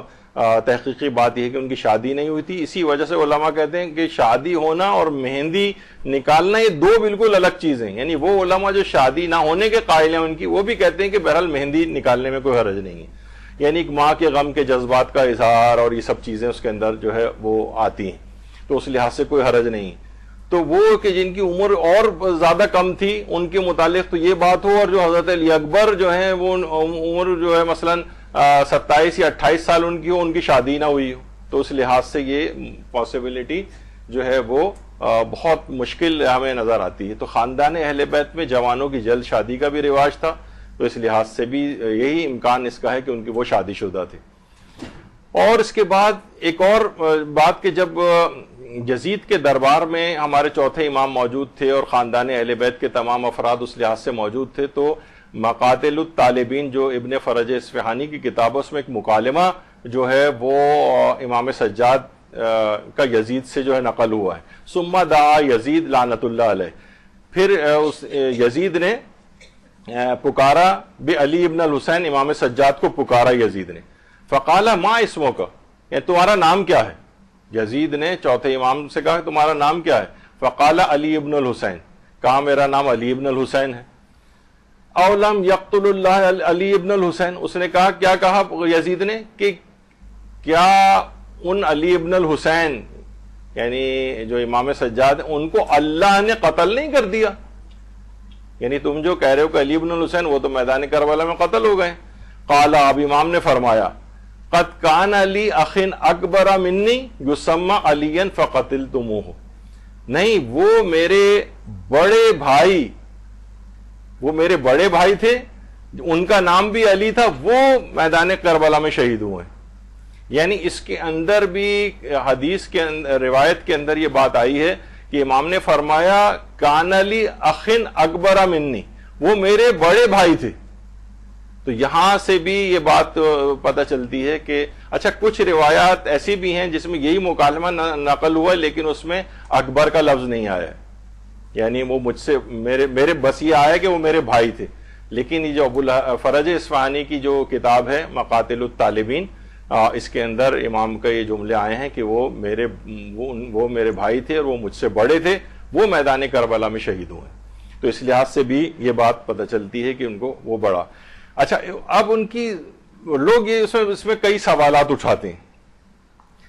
ان میں یہ کہ بھائی ان کی زوجہ کی تفصیل کیوں احادیث میں مذکور نہیں ہوئی؟ یعنی اگر وہ حضرت علی اکبر علیہ السلام شادی شدہ تھے تو ان کی بیوی کی تفصیل کیوں نہیں آئی؟ تو یہ بات یاد رکھ لیں، تمام علماء کہتے ہیں خاندان اہل بیت میں اپنے گھر کی خواتین کی باتوں کی، ان کی ناموں کی، ان کی خصوصیات کی تشہیر کرنا یہ ناپسندیدہ سمجھا جاتا تھا. یعنی خود ائمہ ذکر نہیں کرتے تھے. یہی وجہ ہے کہ یہ بھی نہیں ملتا کہ ان کون بچہ یا بچی کون سے سن کے اندر پیدا ہوا، کون سے، یہ خود اچھا جو ائمہ کے جو اصحاب تھے، جب خود ائمہ تذکرہ کرنا پسند نہیں کر رہے ہیں تو ان کے اصحاب باصفہ کیسے تذکرہ کرتے اس بات کا؟ تو روایات کے اندر ان کی زوجاؤں کی جو تفصیل ہے، کنیزوں کی جو تفصیل ہے، یہ روایات کے اندر نہیں آئی. تو یہ صرف حضرت علی اکبر علیہ السلام کے لیے نہیں ہے بلکہ یہ دیگر ائمہ کے لیے بھی یہی بات ہے. یعنی ان کی تفاصیل اگر آپ جائیں تو بہت زیادہ اختلاف ہے کہ مولا علی کی کتنی ازواج تھیں، دیگر ائمہ کتنی، اتنا زیادہ تاریخی اختلاف اگر آپ کبھی اس کو کھول کے دیکھیں تو کوئی ایک عدد، کوئی چیز اس میں موجود نہیں. تو اس لحاظ سے اگر حضرت علی اکبر علیہ السلام کی زوجہ کی تفصیل نہیں آئی ہے زیادہ کتابوں کے اندر تو اس میں کوئی حیرانگی کی بات نہیں. پھر دوسرا سوال یہ اٹھایا جاتا ہے کہ اگر ان کی کوئی زوجہ تھی تو ان کی قبر کہاں ہے؟ تو کتنی ائمہ کی اور جو ازواج ہیں، حتیٰ کہ جو ائمہ معصومین ان کے ازواج کی قبریں پتہ نہیں ہے کہاں ہیں. تو اس میں آپ یہ نکالیں صرف کہ حضرت علی اکبر علیہ السلام کی زوجہ کی قبر کہاں ہے، نہیں پتہ کہاں ہے، کیونکہ دیگر ائمہ کے ازواج کی قبروں کا بھی کچھ پتہ نہیں. اور بعض اوقات قبریں یوں بھی چھپائی جاتی تھیں کہ بے حرمتی کا خوف ہوتا تھا. خود حضرت زہرا کی قبر چھپائی گئی، مولا علی کی قبر کتنے عرصے کے بعد ظاہر ہوئی اس طرح سے، کیونکہ وہ جسموں کو نکالنے، قبر کھود کے نکالنے کی فکر میں رہتے تھے. پھر ایک سوال یہ اٹھایا جاتا ہے حضرت علی اکبر کی زوجہ کی نماز جنازہ کس نے پڑھائی؟ یہ میں نے خود دیکھے ہیں انٹرنیٹ پہ جو سوالات جوان ہمارے جو ہے بعض اوقات کر رہے ہوتے ہیں. اس زمانے میں اس طرح سے نہیں ہوتا تھا جس طرح ہمارے یہاں کہ باقاعدہ مسجد میں اعلان ہو رہا ہے اور اس کے بعد سارے لوگ جمع ہو رہے ہیں اور ایک خاص ماحول نماز جنازہ کا ہوتا ہے، ایسا نہیں. کتنی روایت کے اندر ہے کہ امام معصوم اپنے اصحاب کے ساتھ سفر میں تھے، راستے میں ان کی ایک بیٹی کا انتقال ہوا، وہیں پر ہی امام نے حکم دیا کہ ان کو تجہیز و تکفین کر کے وہیں راستے میں ان کو دفن کیا اور آگے چل پڑے. یعنی ہم جو اپنے دماغ میں ہم نے ایک تصور بٹھایا ہوتا ہے نا کہ اس طرح سے اموات کی جو مراسم اور یہ سب کچھ ہوتی ہیں اس انداز سے ہوتا ہوگا، ایسا نہیں تھا. ہمارے ہاں تو یہ تک ہوتا ہے کہ جناب اگر کوئی کربلا میں اگر انتقال کر گیا تو بعض جنازے کربلا سے یہاں لائے گئے ہیں انچولی واپس دفن کرنے کے لیے. ارے بھائی آپ جو ہے نا وہ کربلا میں ایک دفن شخص انتقال کر گیا تو اس سرزمین کے اوپر اسے دفن ہونے دیتے نہیں، یہاں لایا گیا ان کو.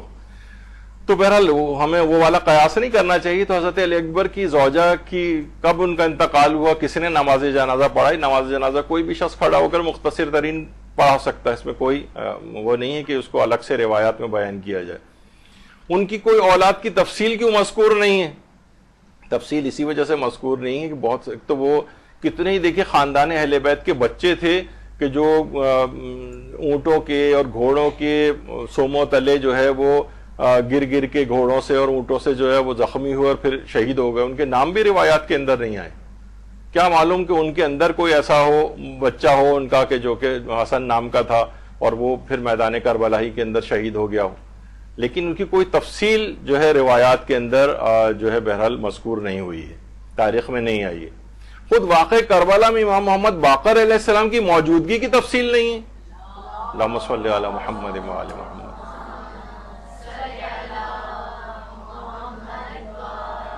یعنی خود پانچویں امام موجود ہیں لیکن کوئی تفصیل ان کی نہیں ہے. آپ نے کبھی مصائب میں بھی نہیں سنا ہوگا کہ پانچویں امام یعنی اتنا واقعات کربلا بیان ہوتے ہیں. خود امام معصوم موجود ہیں ایک،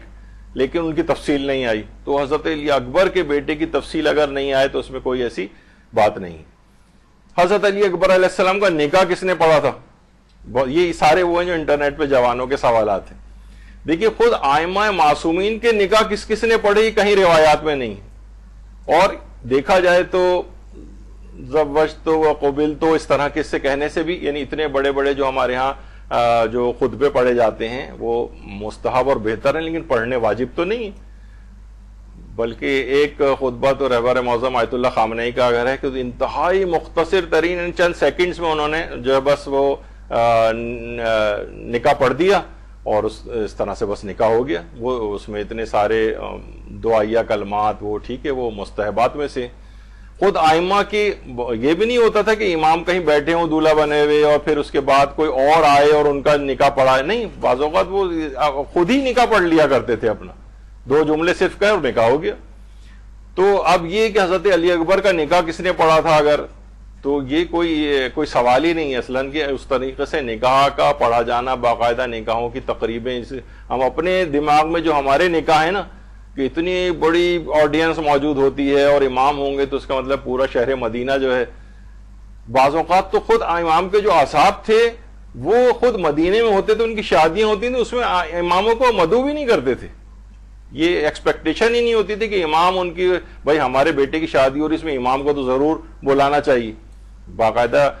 ملتا ہے روایات کے اندر چوتھے امام کے سامنے بیٹھا ہوا تھا، امام نے کہا تمہاری ناخن کے اوپر یہ مہندی کیسے لگی ہوئی؟ تو کہا کہ مولا ابھی میری نکاح ہوا ہے. تو دیکھا جائے تو امام کو کہنا چاہیے تھا ارے بھائی تم نے نکاح ہوا اور مجھے تک نہیں بلایا. تو یہ اس زمانے میں یہ والا کانسیپٹ نہیں تھا. تو ان کا نکاح پڑھایا کس نے پڑھایا کیسے، یہ کوئی روایات کے اندر کوئی تفصیل موجود نہیں، کیونکہ اس طرح کے نکاح پڑھانے کا کوئی سلسلہ اس زمانے میں ہوتا ہی نہیں تھا. خود ہی نکاح پڑھ لیا جاتا تھا، سب کو ٹھیک عربی آتی تھی، کوئی اس میں مسئلہ نہیں تھا اور مختصر ترین نکاح کے صیغے وہ پڑھے جاتے تھے. ان کے بیٹے کی قبر کہاں ہے؟ جس طرح اور بہت سارے امام کی کتنی اولادیں گزری ہیں، کتنے ابھی بھی دیکھیں ایران کے اندر کتنے امام زادے ہیں. کچھ ہیں زیادہ تر یعنی جو امام زادے ہیں کے نام سے مشہور ہیں، اس میں تقریباً جو علماء جو تحقیق کرنے والے ہیں وہ کہتے ہیں 60 70 80% جو ہے وہ ثابت نہیں ہے کہ وہ امام کی باقاعدہ نسلوں سے ہوں. بس ٹھیک ہے ایک شہرت ہو گئی ہے تو اس لحاظ سے لوگ وہاں جاتے ہیں اور بہرحال جا کے کون سا وہاں پہ کوئی ایسی چیز ہوتی ہے وہاں جا کے فاتحہ پڑھتے ہیں، عبادت انجام دیتے ہیں. اس لحاظ سے کوئی حرج نہیں، ہر جگہ کے اوپر جانا چاہیے. لیکن ان کے بیٹے کی قبر کہاں ہے یہ واقع کسی جگہ پتہ نہیں. حضرت علی اکبر علیہ السلام کے بیٹے کی قبر کہاں ہے؟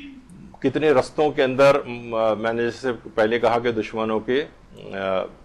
گھوڑوں اور اونٹوں کے سوموں کے نیچے دب کر بچے جو شہید ہو گئے ہیں. کچھ پتہ نہیں ان کی قبروں کا بھی. مشہد السخت کے نام سے شام کے اندر جو ہے کہ رستے میں جو ہے وہ بچے جو تھے وہ شہید ہوئے ہیں اور ان کے لحاظ سے منسوب کچھ زیارت گاہیں ہیں.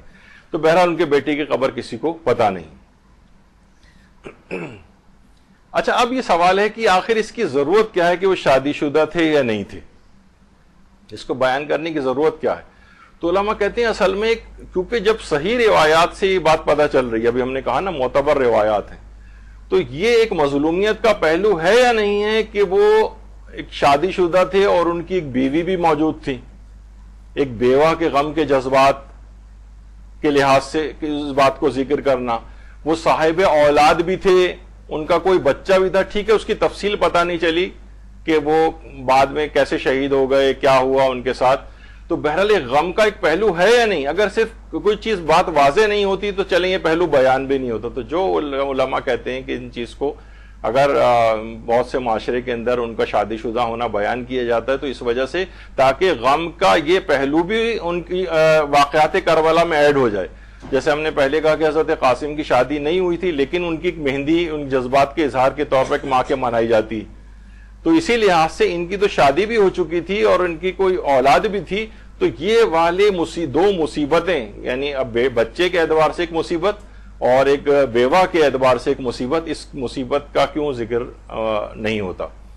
تو اب بہرحال کیونکہ میں نے شروع میں ذکر کر دیا کہ اس وجہ سے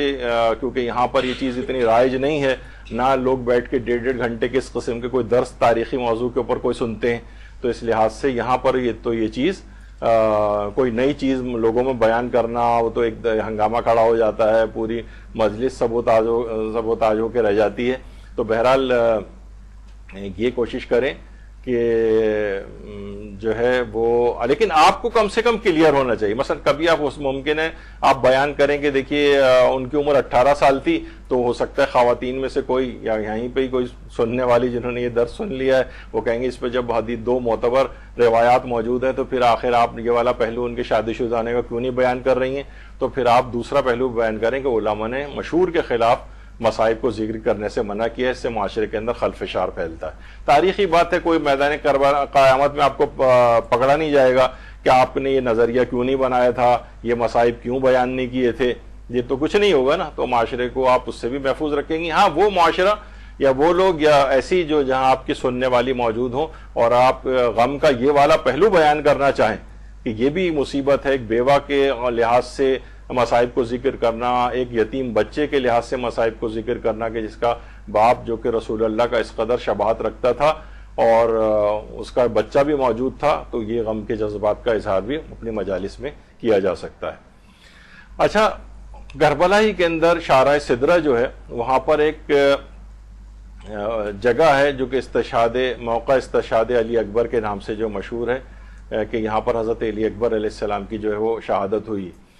اس جگہ سے منسوب اب تو خیر شہرت اختیار کر گئی, یہ بات تقریباً 100 سال پہلے یہ جگہ جو ہے وہ تقریباً لوکیٹ ہوئی ہے.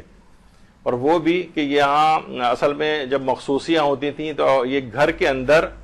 ایک گھر تھا, ایک گھر کا ایک کمرہ تھا. یہ شارع سدرہ میں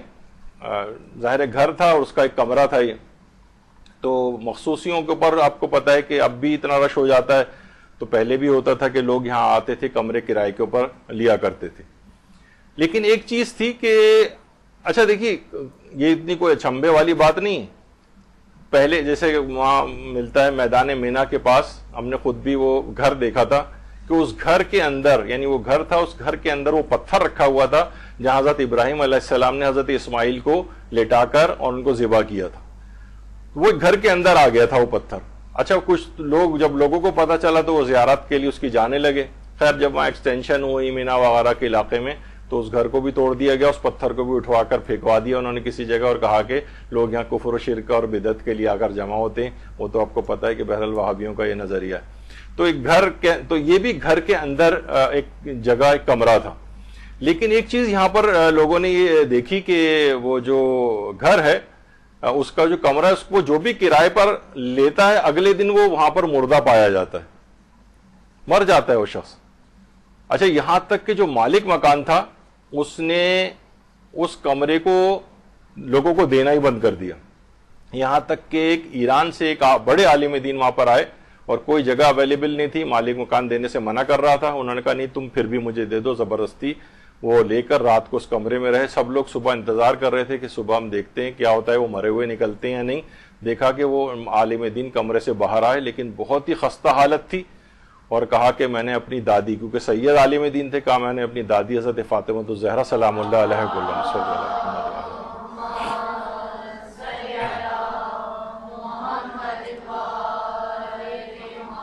دیکھا کہ وہ اس کمرے میں آ کر بہت زار و قطار جو رو رہی ہیں, ظاہر ہے ان سے محرمیت بھی رکھتی تھیں وہ کیونکہ سید ان کی اولاد کے اندر سے ہیں. تو جب انہوں نے پوچھا کہ اتنے زیادہ آپ کے رونے کا سبب کیا ہے تو انہوں نے فرمایا کہ یہ وہ مقام ہے کہ جہاں میرا بیٹا علی اکبر جو ہے شہید ہوا ہے. تو جب سے وہ جگہ جو ہے باقاعدہ طور پر جو ہے وہ لوکیٹ ہوئی, اور لوگوں کو یہ بھی سمجھ میں آیا کہ جب ان کی اتنی بری حالت تھی تو وہ افراد جو جب شدت کے ساتھ حضرت زہرا سلام اللہ علیہ کو روتا دیکھتے تھے تو وہ ان سے برداشت نہیں ہوتا تھا اور اس وجہ سے وہ برداشت نہ کرنے کی وجہ سے انتقال کر جاتے تھے، لیکن ان کو یہ بات بیان کرنا تھی۔ تو بہرحال تقریباً 100 سال کا جو عرصہ یا اس لحاظ سے جو ہے وہ ابھی یہ گزرا ہے، جس کے اندر سے یہ مقام جو ہے وہ لوکیٹ ہوا ہے، مقام استشہاد علی اکبر۔ اب لوگ یہاں پر جانا شروع ہو گئے اور اس لحاظ سے یہ واضح طور پر اب یہ جگہ بن گئی۔ تو بہرحال حضرت علی اکبر علیہ السلام کی آپ نے اپنی دیکھی ہے اس لحاظ سے ان کی سیرت، اور اب جو حضرت علی اکبر علیہ السلام ہیں وہ ذریعہ امام مظلوم میں پائنتی کی جانب دفن ہیں۔ ان کے سینے کے اوپر آیت اللہ حافظ بشیر نجفی فرماتے ہیں کہ ہمارے اساتذہ میں سے بعض نے نقل کیا ہے کہ حضرت علی اصغر علیہ السلام امام حسین کے سینے پر دفن ہے۔ کچھ کہتے ہیں کہ سینے کے قریب دفن ہے، کچھ کہتے ہیں امام حسین کے سینے پر رکھ کر چوتھے امام نے ان کو دفن کیا تھا، اور ان کی پائنتی کی طرف حضرت علی اکبر علیہ السلام ہے۔ تو اس ذریعے مقدس کے اندر ہی حضرت علی اکبر دفن ہے۔ السلام علیکہ یا علی ابن الحسین الاکبر، ہمارا سلام ہو ان کے اوپر اس شخصیت پر جو صورت، سیرت، کردار، گفتار ہر لحاظ سے پیغمبر اسلام کی شبیہ تھا۔ تو بہرحال اب یہ جو پوری گفتگو آپ نے سنی، تو اس وجہ سے یہ صرف آپ کی خدمت میں عرض ہوئی کہ جب بھی آپ کبھی تاریخی چیزوں کو بھی دیکھیں تو اس میں ہم نے شروع میں کہا کہ کوئی فقہی مسائل نہیں ہیں، یہ کوئی عقائد کی باتیں نہیں ہیں، اس میں بہت زیادہ انسان کو ہم نے دیکھا ہے کہ جب کبھی کوئی ہم مدرسہ بھی کوئی تاریخی بات کو کوئی پوسٹ بنا کے ڈالتا ہے، وہ ہمارا مقصد خلفشار برپا کرنا نہیں ہوتا بلکہ ٹالرنس ڈیولپ کرنا ہے لوگوں میں، تاکہ لوگ جو ہے نا ایک مخالف بات بھی اگر سن رہے ہوں، یعنی جو اب تک سنتے آئے ہیں اس کے برخلاف کوئی بات، تو ان کے اندر جذب کرنے کی ایک صلاحیت پیدا ہو جائے کہ ہاں یہ بھی ممکن ہے، یہ بھی ممکن ہے، یہ بھی علماء کہتے ہیں، یہ بھی کہتے ہیں۔ تو تاریخی معاملات میں اتنی حساسیت نہ پیدا ہو جائے، تو کیونکہ لیکن تقریر کے اندر معاملہ الگ ہوتا ہے، تحریر میں یا پوسٹ وغیرہ کے اندر ڈالنا ایک الگ معاملہ ہوتا ہے۔ تو بہرحال ہمارا وہ جو ہے طریقہ کار، اگر کوئی چیز نئی بھی چیز ہوتی ہے، تاریخی تحقیق ہوتی ہے، جیسے حضرت علی اکبر کے شادی شدہ ہونے کی آیت اللہ صادق روحانی کا جو استفتاء ہے، ہم اکثر 7 یا 8 محرم کے قریب اس کو جب ڈالتے ہیں تو بہت زیادہ اس کے نیچے ایک لمبے لمبے ڈسکشن شروع ہو جاتے ہیں، لیکن وہ ہم بہت برا بھلا بھی کہا جاتا ہے لیکن اس کو ہم برداشت کرتے ہیں، تاکہ اس وجہ سے کہ لوگوں میں نا اس کی حساسیت کم ہو تاریخی مسائل کے اندر، اور وہ یہ نہ ہو کہ بھئی ہم نے تو یہ چیز سنی نہیں، لہٰذا جو نہیں سنی تو یہ غلط ہے۔ تو لیکن جب آپ تقریر میں اگر اس مشہور کے خلاف اگر جاتے ہیں نا، تو پھر وہ آپ کی اپنی تقریر اس سے متاثر ہوتی ہے، آپ کو آئندہ بلایا نہیں جائے گا، لوگوں کا گریہ آپ چھین لیں گے۔ تو یہ چیزیں ایسی ہیں کہ جس سے آپ کو چاہیے کہ بہرحال تاریخی مسائل کے اندر ہر طرح سے، ہر زاویے سے اپنی تحقیق کو پائے تکمیل تک پہنچائیں، تاکہ تقریر کے بعد اگر کوئی آپ کے سے سوال کرے تو آپ کے پاس اس کا اچھا جواب موجود ہو۔ اب یہ اس طرح کی چیزیں جب آپ کے پاس جمع ہوتی جائیں گی، آپ اپنا خود ہی، یہ تو 1-2 مثالیں ہم نے صرف بیان کی، ہماری کیونکہ 2 ہی کلاس ہوئی تھیں اب تک، تو ایک فطرس کے موضوع پر تاریخ کی بات لی، آج ایک حضرت علی اکبر کے سلسلے میں آئی، تو اس طرح سے تاریخ کے اور بہت سارے موضوعات آپ لے کے جمع کرتی جائیں، یہاں تک کہ چند سالوں میں آپ دیکھیں گے کہ تاریخ کربلا سے متعلق ایک بہت بڑا آپ کے پاس ایک مواد جمع ہو جائے گا، جس پہ ہر طرح کے آپ کے پاس کوئی اگر سوال بھی کرے تو آپ اچھے طریقے سے اس کو جواب دے سکیں۔ تو ذاکرات کے حوالے سے، یعنی ان کو جب بھی کوئی چیز بیان کرتے ہیں تو لوگوں کے سامنے اصل میں آپ ایک سمبل ایک ہوتی ہیں کہ بھائی یہ اگر ممبر پر آئی ہیں تو ہم سے ان کی معلومات زیادہ ہے، تو ان سے جو سوال پوچھا جائے گا یہ جواب دیں گی۔ تو اگر آپ نے بالکل رٹی رٹائی چیزیں یاد کر رکھی ہیں، صرف رٹ رکھی ہیں اور وہ بیان کر رہی ہیں، تو 1-2 سوال میں آپ ڈھے ہو جائیں گی لوگوں کے سامنے، اور آپ کا تاثر آئندہ تبلیغات کے لحاظ سے کمزور پڑ جائے گا۔ تو بہتر ہے کہ آپ جو ہے نا اپنی معلومات کو وسیع کرتے جائیں۔ تاریخ میں متضاد باتیں بھی ہوتی ہیں، ان سب کی معلومات رکھ کے پھر ممبر پہ جائیں گی تو انشاءاللہ زیادہ بہتر تبلیغ کر سکیں گی۔ وصلی اللہ علی محمد وآلہ الطیبین الطاہرین۔ درود بھیجیے محمد۔